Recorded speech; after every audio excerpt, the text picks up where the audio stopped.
el rey se encontraba en el desierto de Zif.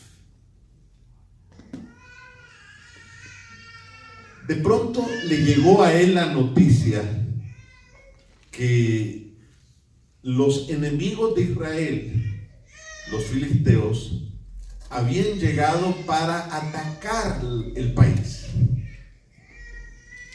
Entonces decidió acudir a ese llamado. Se movilizó con sus tropas para liberar a su país de la invasión de los filisteos. Habiendo sucedido esto, le llegó a él la noticia que en el desierto de Engadi se encontraba escondido el hombre fugitivo a quien él había intentado desaparecer muchas veces. Así que el rey pensó que esta era la oportunidad por la que él siempre esperó. De manera que él organizó un ejército de 3,000 hombres y fue a Engadi. Rodeó el monte con la esperanza de acorralar al fugitivo objeto de su furia hasta querer acabarlo. Es así que al llegar la tarde, el rey Saúl pensó que sería bueno tomarse tiempo para descansar, divisó una cueva y caminó hacia adentro de ella. Buscó una esquinita, un espacio donde pasar la noche, pero hay algo que el rey Saúl desconocía, y es que en esa misma cueva Dios tenía a David, el fugitivo, el personaje contra quien Saúl había dirigido toda su furia para acabarlo. David se encontraba en un rincón de la cueva, acompañado de 400 hombres que eran gente de la clase menos favorecida de Israel.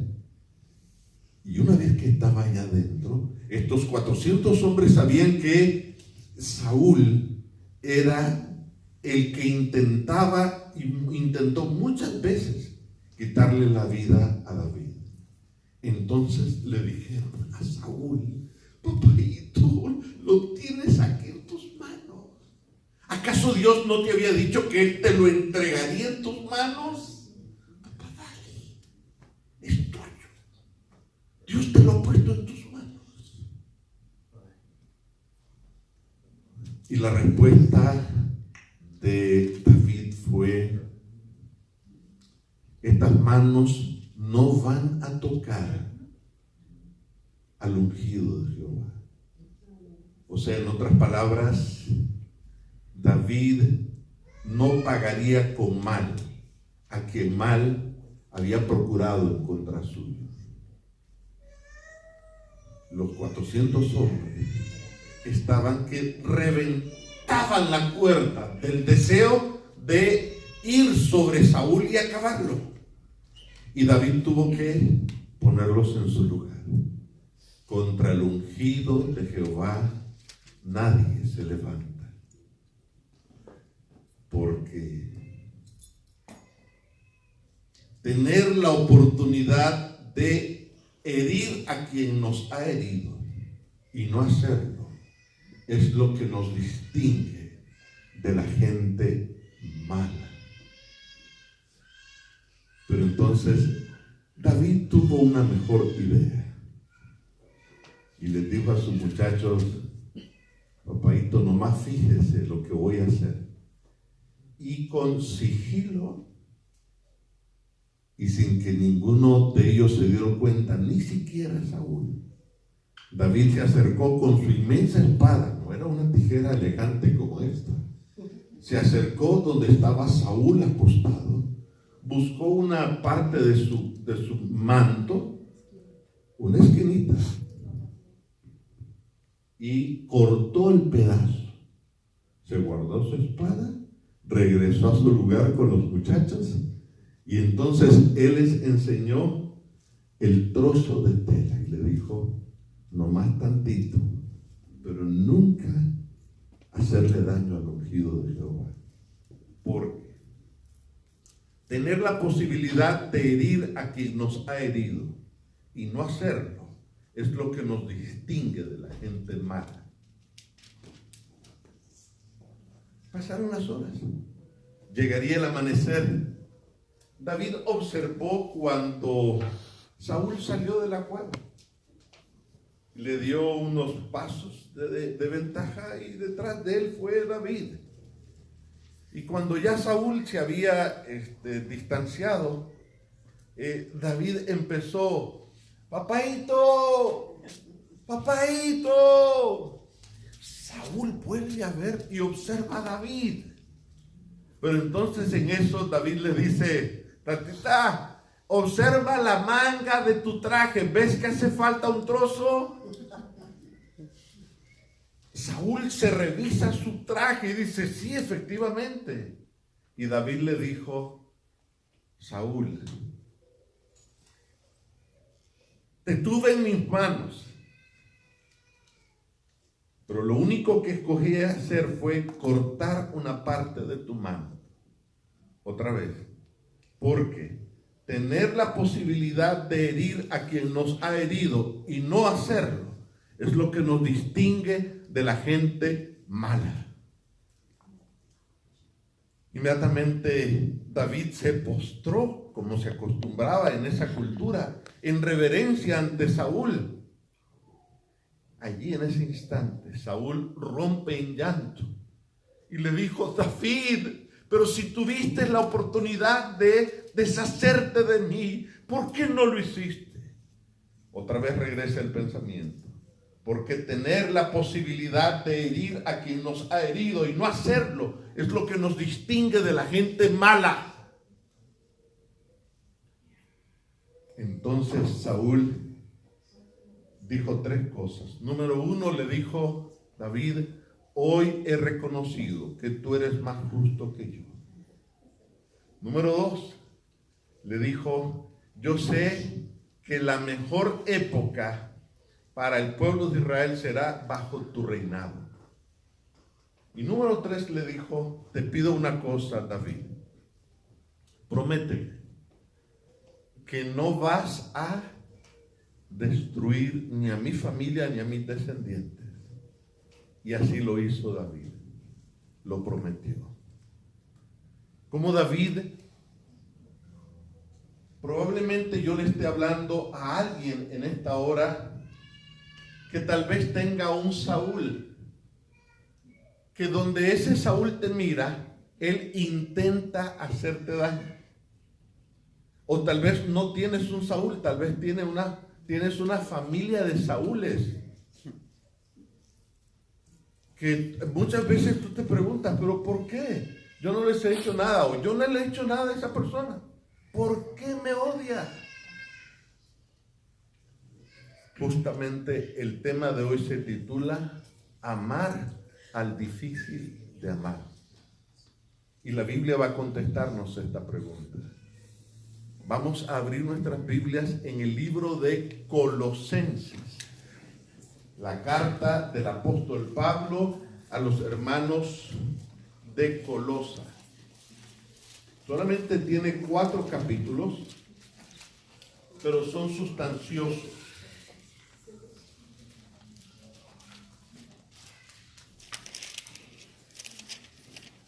Digamos una palabra breve. La iglesia en Colosas estaba integrada por personas que tenían distintos trasfondos. O sea, eran personas que venían de distintas creencias. Y ustedes saben que donde hay personas hay diferencias. Y donde hay diferencias hay posibilidades que se originen conflictos.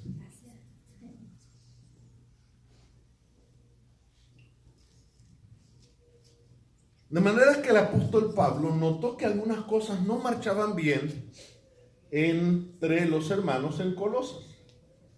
Y por ejemplo, una de las enseñanzas que se había infiltrado entre ellos era que Jesús podía ser adorado, pero también los ángeles podían ser adorados. O sea, como ir a un restaurante y si no te gustan las chilaquilas, si te gusta solamente un pan con margarina, es up to you, tú puedes escogerlo. Entonces, por eso Pablo escribe la carta a los colosenses. Encontramos en la carta a los colosenses un énfasis, algo que el apóstol Pablo gotea persistentemente, sobre lo cual martilla una y otra vez. Y ese pensamiento es, él se propuso escribir la carta para enseñarles y enseñarnos a nosotros la preeminencia de Jesús. ¿Qué quiere decir la preeminencia? La preeminencia quiere decir que Él es lo supremo, lo primero, lo de mayor importancia en la iglesia es Jesús. Y los seres humanos corremos el riesgo de apartar nuestra mirada de Jesús, especialmente cuando encontramos en la iglesia que nosotros le caemos mal a alguien y nosotros no tenemos explicación.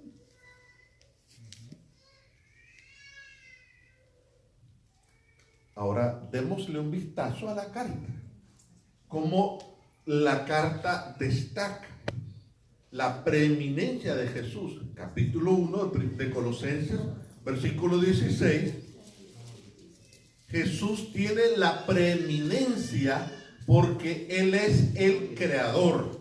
Porque en Él fueron creadas todas las cosas, las que hay en los cielos y las que hay en la tierra, visibles e invisibles.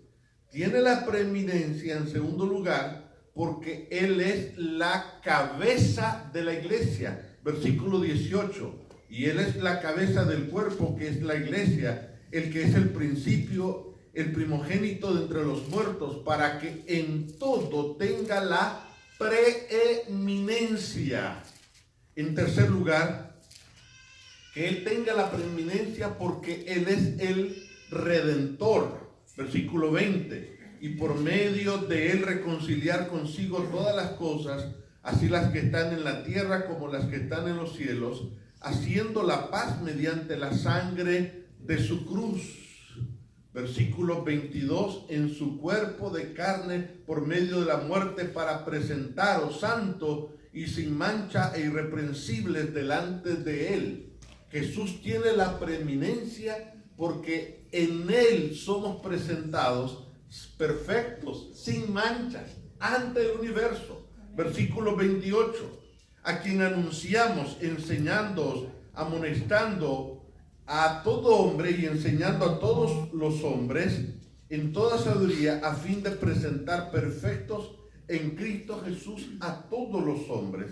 Capítulo 2, versículo 3, Cristo tiene la preeminencia como la fuente de toda sabiduría, en quien están escondidos todos los tesoros de la sabiduría y del conocimiento. Capítulo 2, versículos 9 y 10, Jesús tiene la preeminencia porque Él es Dios, dice el verso 9 y el verso 10, porque en Él habita corporalmente toda la plenitud de la deidad y vosotros estáis completos en Él.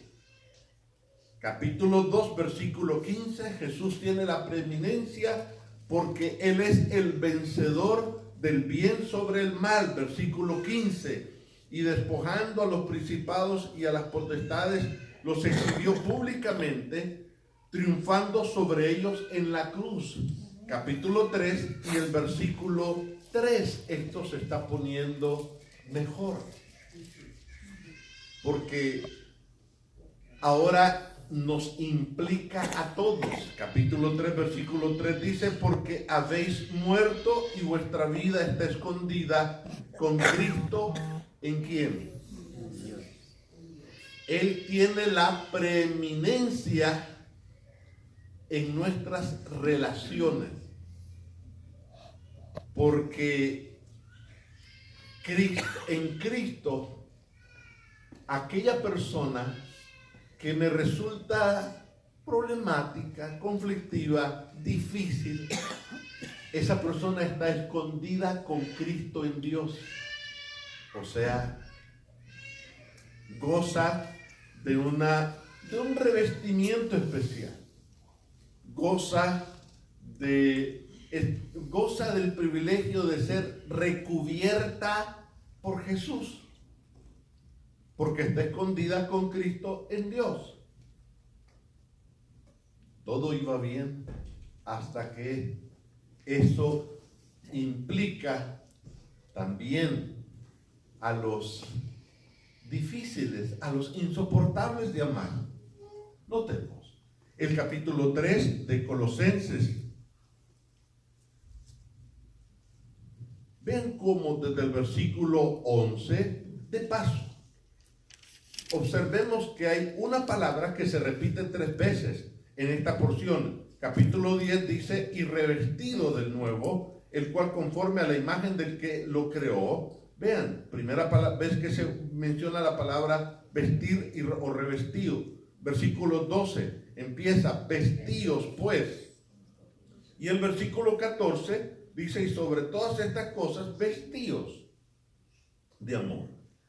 No es un accidente que el apóstol repita 3 veces la misma palabra. Pero ¿en qué contexto lo hace?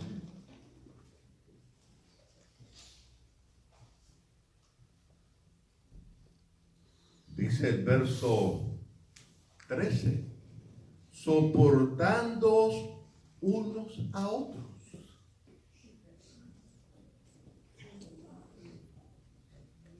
Nosotros leemos en nuestra Biblia, en el idioma español, la palabra soportarnos unos a otros. Yo le pregunto aquí, ¿alguien alguna vez se ha comido una tortilla y antes agarró un jalapeño, se lo frotó con las manos y antes de frotarlo con las manos o después de frotarlo con las manos, lo pasó por el comal un tantito, después lo puso en la tortilla y se lo comió? ¿Alguien ha probado eso? Veo algunas manos. Pero ¿qué tal si quitamos el jalapeño y en su lugar ponemos un habanero? No. Tal vez te has preguntado cómo es que hay personas que disfrutan comerse algo que tu paladar no lo tolera. ¿Oyeron que estoy asociando la palabra disfrutar con algo que no se tolera? Bueno, en el idioma español dice soportándoos, pero en el idioma que usó el apóstol Pablo, la palabra es anejomai. ¿Cuál es la palabra? Anejomai. Y la palabra anejomai significa soportarlo con agrado. O sea, tú no estás negando que el habanero es habanero. Sin embargo, hay una ley, y es que si tú empiezas probando jalapeños toreados, con el tiempo vas a llegar a comerte un habanero toreado. Porque después de un momento o después de varios intentos, tu paladar se va a ir experimentando el proceso anejomai, que significa que vas a poder tolerarlo, pero con una sonrisa. Amén. Ahora, di amén otra vez, porque ahora no está hablando de habaneros, está hablando de personas insoportables.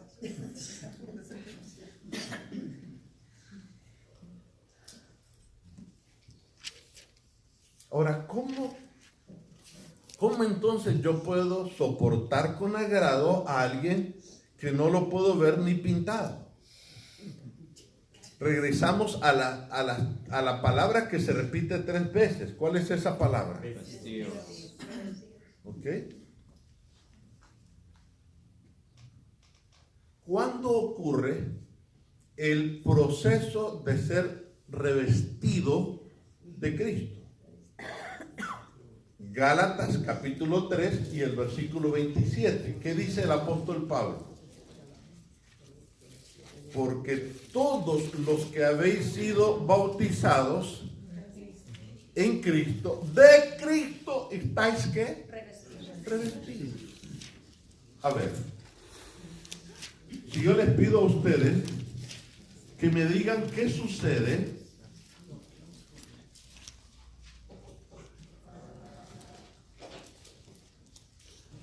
para poder entender lo que el apóstol Pablo está diciendo. Si yo hago esto a la bolsa, ¿qué le va a pasar a la bolsa?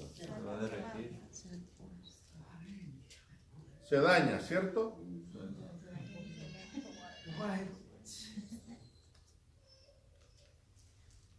Pero el apóstol Pablo aquí está diciendo una verdad. Porque todos los que habéis sido bautizados en Cristo, de Cristo estáis ¿qué? Revestidos. ¿Cómo entendemos nosotros eso? Vean, ni siquiera Juan el Bautista logró entenderlo. ¿No? Por eso cuando Juan el Bautista, dice Mateo capítulo 3 y el versículo 7, que él empezó a gritar: generación de víboras, arrepiéntanse. Y a veces nosotros no entendemos las palabras que usa la Biblia. Y pensamos que a veces inclusive hay personas que estaban dormidas leyendo esa parte y después quieren llamar desde el púlpito a la gente generación de víboras. Porque no captan de qué se trata. Quienes estaban escuchando estas palabras eran seres humanos. Es así que cuando Juan el Bautista hizo el llamado, la gente empezó a hacer fila. Y ahí estaba alguien que robaba ovejas haciendo fila. Ahí estaba alguien que tenía problemas con la lengua. Ahí estaba alguien que robaba maridos. Pero entonces Juan quería agarrar de los pelos, porque en la fila de los criminales, ahí estaba Jesús. Y los ángeles en ese momento dijeron: ¿pero qué está haciendo Jesús? Él no pertenece a la generación de víboras. Los candidatos empezaron a pasar. Llegó el turno de Jesús cuando él se acercó a Juan el Bautista para ser bautizado. Y Juan le dijo: papadito, primo, invirtamos las cosas. Si tú has sido un buen muchacho, tú no debiste haber hecho fila. Y Jesús le dijo a Juan el Bautista, Gálatas capítulo 3, versículo 13, le dijo: yo elegí pertenecer a la generación de víboras. ¿Pero cómo? Le dice Juan, te van a traicionar, son víboras. Jesús mira a los ojos de Juan el Bautista. Empieza a rodar una lágrima por la mejilla de Jesús.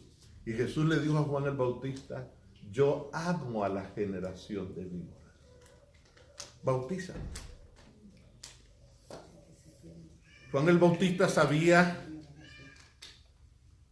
lo que todo cristiano debemos saber, y es que para entrar al reino de los cielos se necesita una obediencia sin mancha, una obediencia impoluta, perfecta.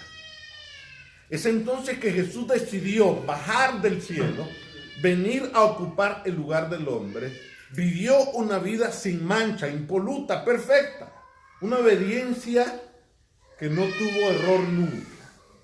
Entonces Juan el Bautista lo bautiza, Jesús es suspendido del agua, el cielo se abre, el Espíritu Santo desciende en forma de paloma y Jesús oye, y la multitud oyó la voz del Padre que dijo: este es mi Hijo amado, en quien yo tengo ¿qué? Solamente ha habido un hijo sobre la tierra que ha agradado al Padre, y ese único hijo se llama Jesús. No existe tal cosa que van a haber 144,000 que van a vivir una vida perfecta. No, el único que ha vivido una vida perfecta se llama Jesucristo. Entonces, ¿qué sucede? Gálatas 3:27 me está diciendo a mí: porque todos los que habéis sido bautizados ¿Qué dice? En Cristo. Todos los que habéis sido bautizados en Cristo, en otras palabras, ustedes podrán leer en sus hogares que Romanos capítulo 6, y aquí está mi ayudante conmigo, en una de las últimas iglesias donde estuve, una niña de 4 añitos se enamoró de mi ayudante. Romanos capítulo 6 que dice que cuando una persona es bautizada,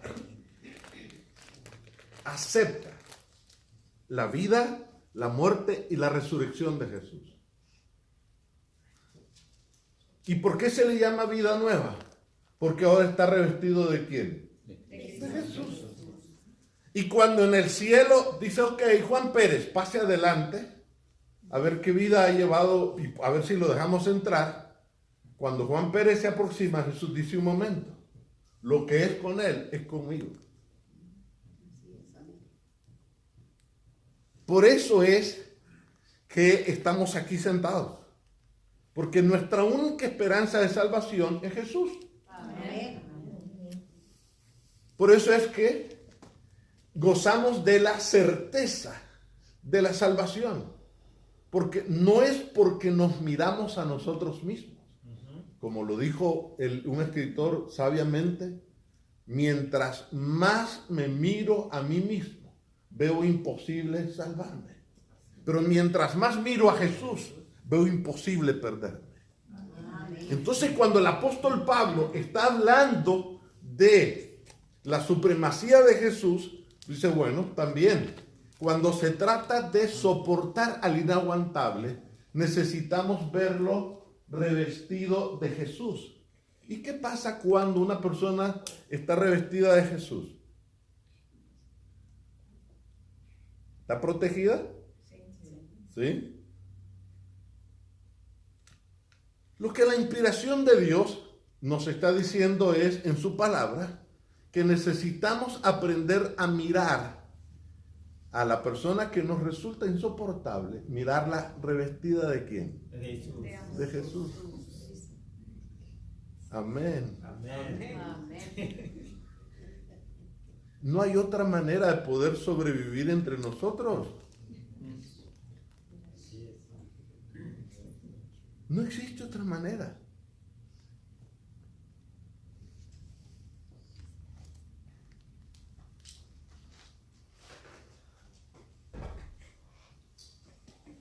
El apóstol Pablo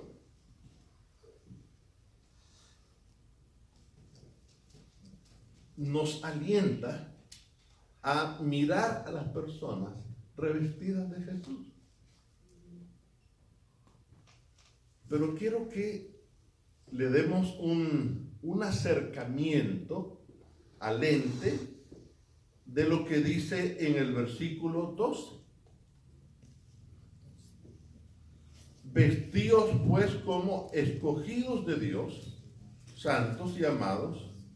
¿De qué? ¿Vestirnos de qué?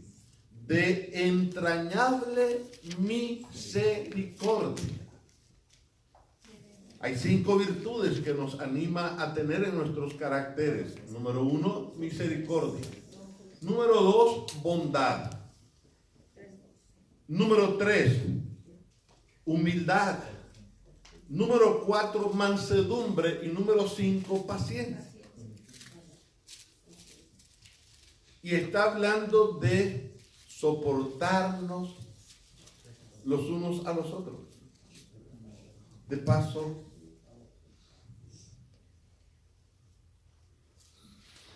si nos detenemos cuidadosamente frente al espejo, nos daremos cuenta que todos tenemos algo de insoportable. Por eso noten que la Biblia dice soportándoos unos a otros, porque eso da por implícito de que viéndonos bien despacio en el espejo, el primer insoportable es la persona a quien tú le lavaste los dientes esta mañana.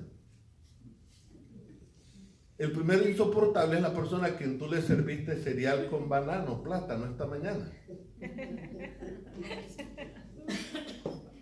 Porque el apóstol Pablo está hablando de soportarnos unos a otros. Hace un tiempo atrás, después que salí a trotar, regresé a la casa y le dije a mi esposa esto: desde que descubrí mis lados insoportables, me doy cuenta lo afortunado que soy de tener personas alrededor mío. ¿No crees que sería bueno que tú valores a tu pareja, amén, a tus hijos y a los compañeros de trabajo que te tienen que soportar tantas veces? Y a los miembros de la iglesia que te tienen que soportar muchas veces. La Biblia dice que esto se logra si cultivamos estas 5 virtudes. La primera es misericordia, la segunda es bondad, la tercera es humildad, la cuarta mansedumbre y la quinta paciencia. Vamos a escarbar un poquito más.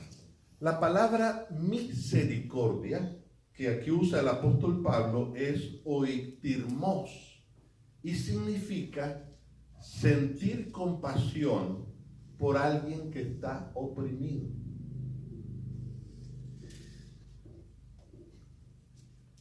La Biblia me está diciendo que detrás de un ser humano insoportable hay alguien que no se soporta a sí mismo.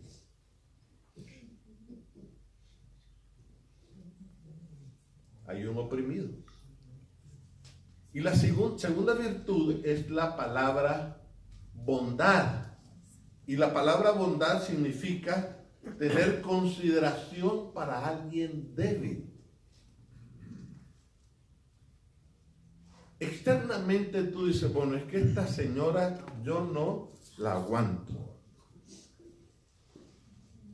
Pero la Biblia nos está diciendo que la persona que nos resulta insoportable es alguien no solamente que se siente oprimido por dentro, sino que es una persona que necesita que nosotros seamos considerados con ella, porque ella está debilitada. Y ustedes saben, las personas molestosas, las personas difíciles, en la realidad, ellas no quieren recibir odio de nuestra parte. Ustedes y yo sabemos que los seres humanos necesitamos agua, oxígeno y alimentos para poder ¿qué? Vivir. Pero esos son los nutrientes, vamos a decirlos así, tangibles o físicos. Pero en nuestro corazón nosotros también tenemos como un vehículo que necesita tener los líquidos al día. El líquido de la gasolina, el líquido del agua, el líquido de frenos, el líquido de transmisión y el combustible. En el corazón necesitamos aceptación, aprobación, afirmación, atención y afecto. Ahora, ¿qué ocurre cuando una persona no ha recibido aceptación desde su infancia y en su lugar recibió rechazo? Esa persona termina desarrollando una personalidad desconfiada en su vida adulta. Y tú dices, pero estoy recién llegado al trabajo y ya hay un mal ambiente a mi alrededor, yo no conocía a nadie. Y mi compañero de turno ya me hizo unas carotas que yo ni explicación tengo. Lo que la Biblia me está diciendo es que detrás de una persona que necesita, y vean ustedes, en el contexto de relacionarse con alguien insoportable, menciona esas 5 virtudes, llevamos 2, ¿cuál es la tercera? Humildad. Y la palabra humildad significa, esta virtud es hacerle sentir su valor a una persona que se subestima a sí misma. Regreso a lo que mencioné hace un momentito. Necesitamos agua, oxígeno y alimentos. Vamos a imaginarnos la metáfora de que tú y yo vamos en una avioneta y por alguna desventura del camino sufre problemas en la avioneta y tenemos que hacer un aterrizaje forzoso y nos tocó un desierto.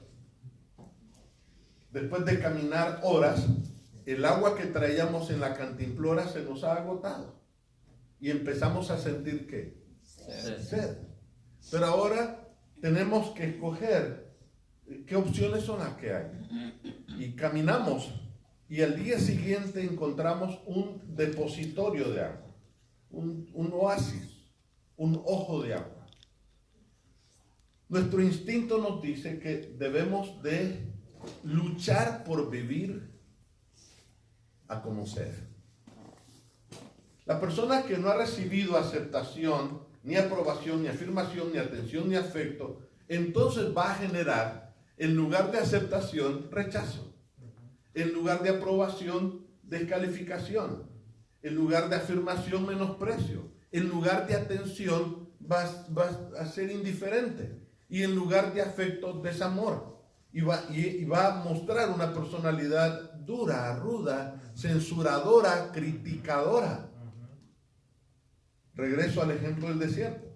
La persona que está en el desierto camina donde está el depósito de agua, tú y yo estamos ahí, y cuando vamos a inclinarnos a buscar traer el agua a los labios, nos damos cuenta que hay un cervatillo que ha muerto, que está allí, y el agua está contaminada. Es absolutamente cierto que todas las personas que estamos aquí reunidas beberíamos de esa agua con tal de no morir. Porque entre el dolor y la nada, los seres humanos preferimos el dolor. O sea, te tengo que gritar para que me grites, porque me duele más que me ignores que tus gritos que me ofenden. O sea, prefiero que me des el agua turbia, pero no me dejes morir de sed. Entonces genero conflictos con las personas. Tenemos que admitir, a ninguno de nosotros se nos enseñó en nuestra infancia, oigan, por favor, alguien me quiere abrazar, me estoy muriendo por dentro. ¿No nos enseñaron eso en nuestros hogares?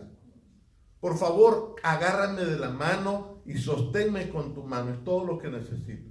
Nunca escuchamos ese pedido de auxilio, porque todos nosotros crecimos en un hogar de analfabetismo emocional. Entonces el apóstol Pablo nos está llamando a cultivar estas 5 virtudes.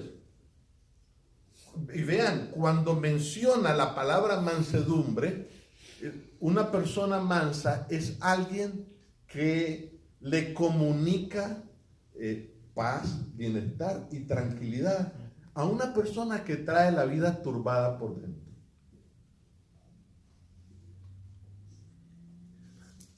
La persona que a ti te perturba la vida trae su mundo destrozado por dentro. Amén. Y es una forma de decirte, ámame, no quiero tu odio.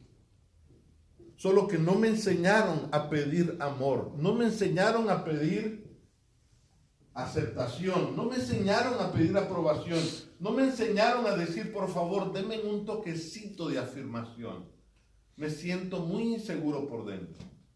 No nos enseñaron a pedir atención. Oye, por favor, deja el aparato un rato.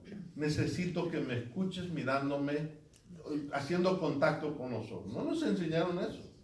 Entonces una persona que no recibe atención, se muestra y recibió indiferencia, desarrolla una personalidad insensible. Porque se creció en un ambiente donde no importan los sentimientos de otras personas.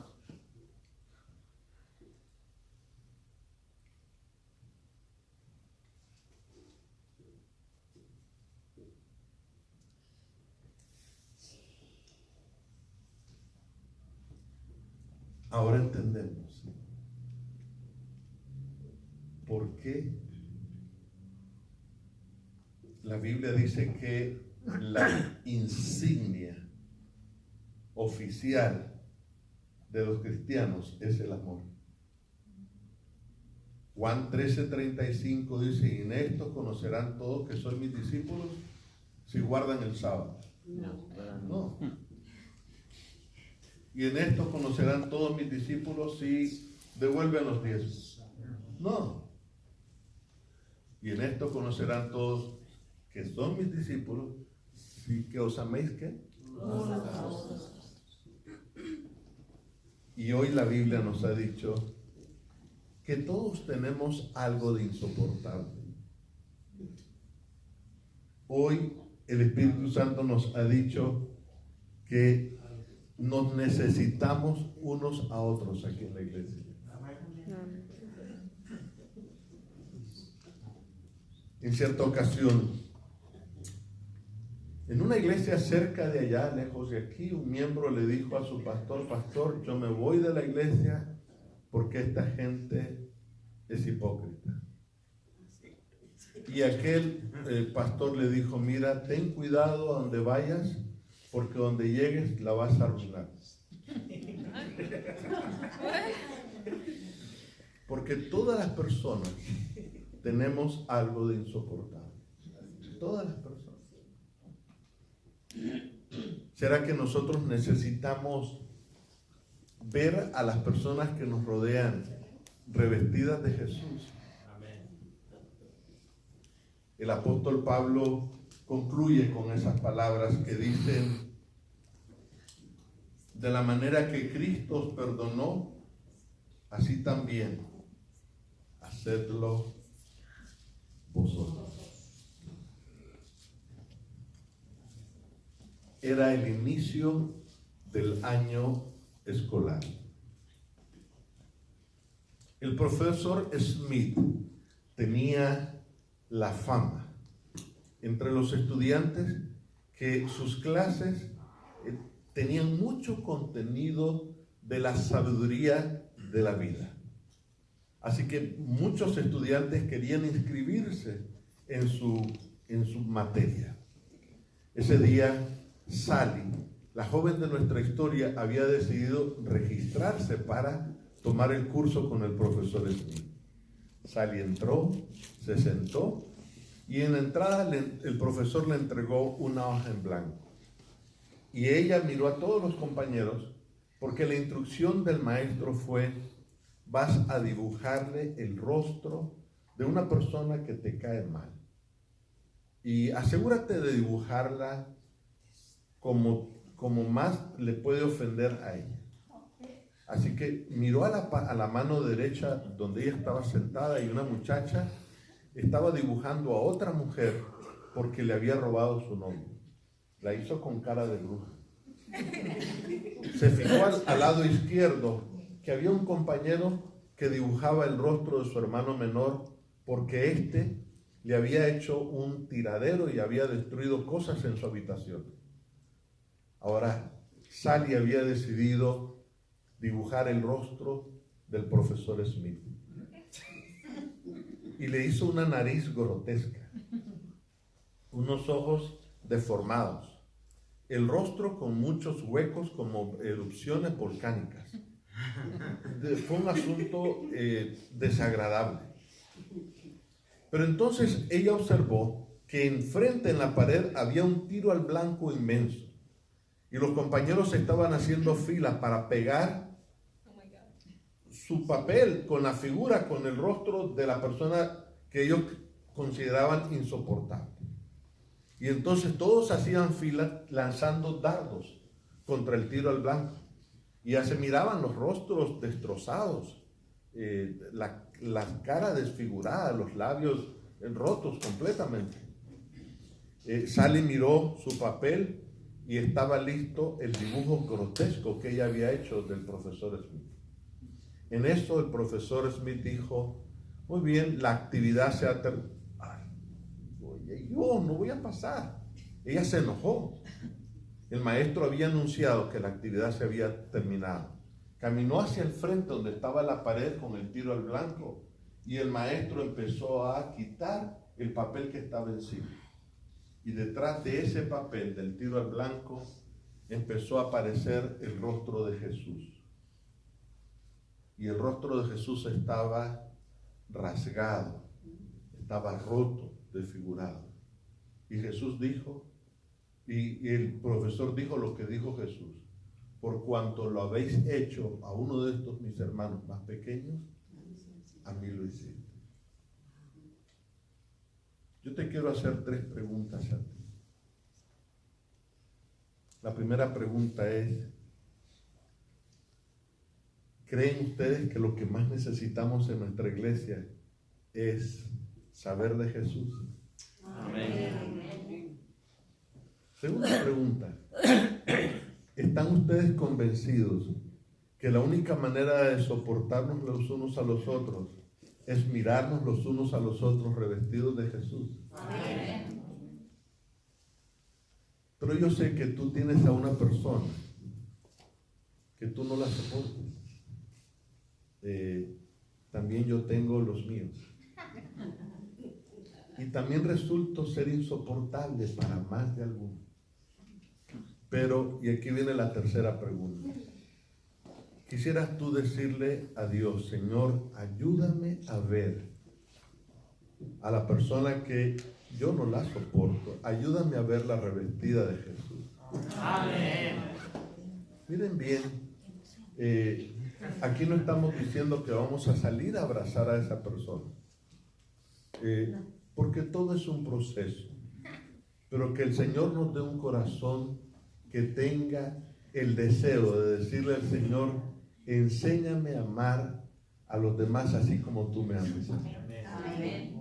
¿Les parece bien? Amén. Vamos entonces a estar de pie y vamos a concluir cantando el himno 46, Víctor. 48. Vamos a estar de pie y vamos a cantar este himno.